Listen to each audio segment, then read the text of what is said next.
Hi weavers, నమస్కారము. ఎలా ఉన్నారు అందరూ? బాగున్నారా? ఈరోజు నేను దొండకాయ ఫ్రై చేస్తున్నానమ్మా. 500 గ్రాము దొండకాయ తీసుకున్నాను. ఇలా రౌండ్గా కోసి పెట్టుకున్నాను. సరేనా? ఇంగ్రీడియంట్స్ చెప్తున్నానమ్మా. ఒక ఉల్లిగడ్డ కోసి పెట్టుకున్నాను. ఒక 12 గార్లిక్ అమ్మ, ఎల్లిపాయ తోలు తీసి పెట్టుకున్నాను. కొద్దిగా కొత్తిమీర, కొద్దిగా కరివేపాకు, జీలకర్ర, ఆవాలు, సోంపు పౌడర్ అమ్మ దంచి పెట్టుకున్నాను. ఒక హాఫ్ స్పూన్ కొబ్బరి పౌడరు, పసుపు, కారం పొడి, ధనియాల పొడి, నూనె, ఉప్పు. ఓకేనా? ఇప్పుడు మనము ప్రాసెస్కి వెళ్ళిపోదాము. ప్యాన్ పెట్టుకున్నానమ్మా. స్టవ్ వెలిగిస్తున్నాను. ఇప్పుడు నూనె పోస్తున్నానమ్మా.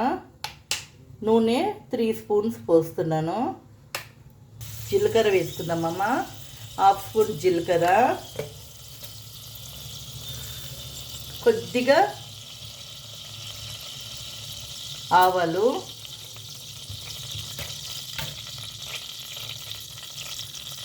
ఎల్లిపాయ వేస్తున్నాను.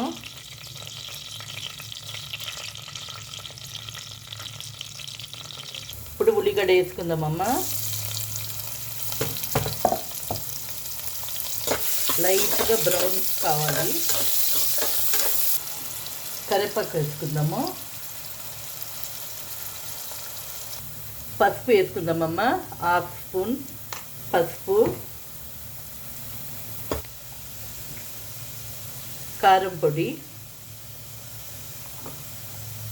హాఫ్ స్పూన్ ధనియాల పొడి,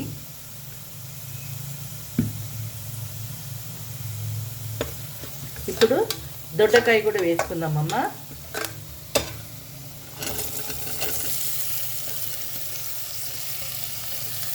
ఉప్పు వేసుకుందాము. హాఫ్ స్పూన్ వేస్తున్నాను ఉప్పు. చూసి వేసుకోవాలమ్మా, ఎందుకంటే ఫ్రై కదా ఇది. ఇప్పుడు 3 మినిట్స్ వరకు బాగా ఫ్రై చేసుకోవాలి. ఇది మసాలాలన్నీ పచ్చవాసన అంతా పోవాలి. ఫ్లేమ్ని స్లో చేసుకోండి అమ్మా. లో ఫ్లేమ్లో ఇది మంచి ఫ్రై చేసుకుందాము. ఇదిగమ్మా ఫ్రై అయింది. ఇప్పుడు నేను ఇంత కొబ్బరి వేసుకున్నాను, కొబ్బరి పౌడరు. ఓకే, నేను ఇది చెప్పలేదమ్మా, చికెన్ మసాలా వేస్తున్నాను. మీ దగ్గర మటన్ మసాలా ఉంటే చికెన్ మసాలా ఏదైనా వేయొచ్చు. ఇప్పుడు నేను హాఫ్ స్పూన్ వేస్తున్నానమ్మా చికెన్ మసాలా. అప్పుడే ఎందుకు చికెన్ మసాలా వేస్తున్నానంటే, మనము మటన్ చికెన్ తింటే ఎలా ఉంటుంది అలా ఉంటుంది దొండకాయ. మీరు తిని చూడండి. తిని చూసి అప్పుడు నాకు లైక్ చేయండి, షేర్ చేయండి, సబ్స్క్రైబ్ చేయండి. ఓకేనా? ఇప్పుడు నేను ఒక్క విజిల్కి తీసేస్తానమ్మా. ఇంకా 50% ఫ్రై కావాలి. ఓకే, ఇది సోంపు పౌడర్ వేస్తున్నానమ్మా. పొడి చేసుకున్నాను, అది వేసుకుంటున్నాను.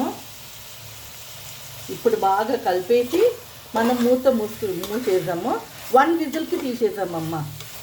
చూడు, నీళ్ళు ఏమీ పోయలేదు. నేను ఆ నూనెలోనే మంచిగా ఇచ్చేసాను. ఇదిగో ఒక్క విజిల్ తీసేద్దాం. లో ఫ్లేమ్లోనే ఉండేనమ్మా.